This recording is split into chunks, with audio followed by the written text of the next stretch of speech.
Et généralement, lorsque les fermiers finissent de produire, ça va les poulets et tout, et qu'ils retirent les fientes, leur objectif, c'est de vendre ces fientes pour avoir de l'argent. L'agriculteur, lui, prend ça pour aller dans son champ.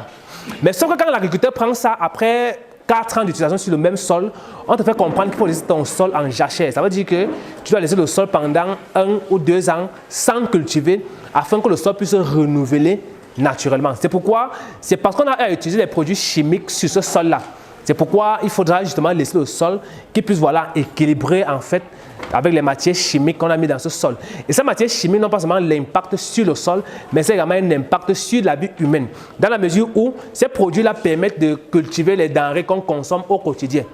Aujourd'hui, les maladies qu'on ne peut vraiment pas expliquer la provenance. On va voir un enfant de 5 ans qui souffre de certaines maladies qui sont destinées aux personnes du 3e âge. Ça part des aliments que nous consommons au quotidien. Parce qu'on a utilisé des produits chimiques pour soit aller grossir. J'ai vu des plantains. Récemment, j'ai vu un reportage où on parlait du formol. Comment les gens mettaient au formol pour faire mûrir le plantain.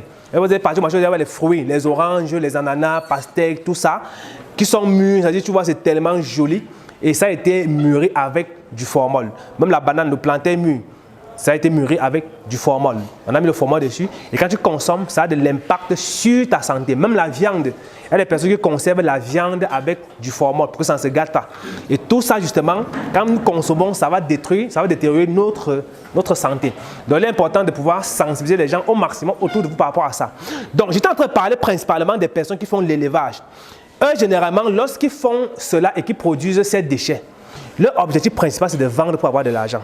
Maintenant, toi, en tant qu'expert du biogaz, quand tu vas arriver devant lui, tu peux simplement lui faire comprendre qu'en fait, ce qu'il est en train de vendre aujourd'hui à 2500 là, il peut vendre ça à 3500 en ayant obtenu l'énergie.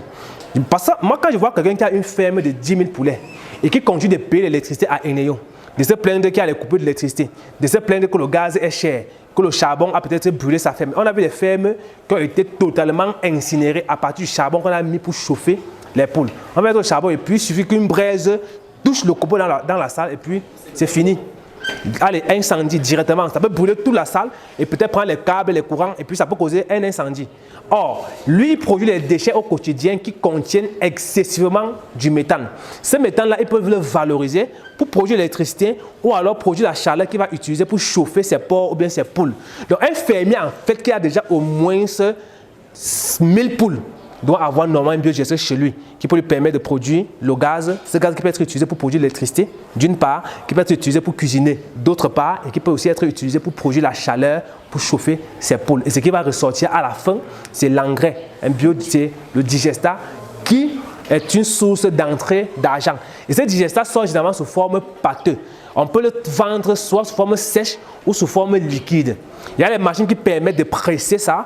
C'est-à-dire on met le liquide pâteux à l'entrée et à la sortie, on retire directement l'engrais. Dans ce forme de granulés, comme l'urée qu'on achète au marché là. Ça ressort net comme ceci, d'une partie. Et de l'autre côté, on a le liquide qui ressort. Et ce liquide-là aussi qui ressort, ça, c'est l'engrais biologique liquide qu'on peut également utiliser pour fertiliser nos sols de façon naturelle.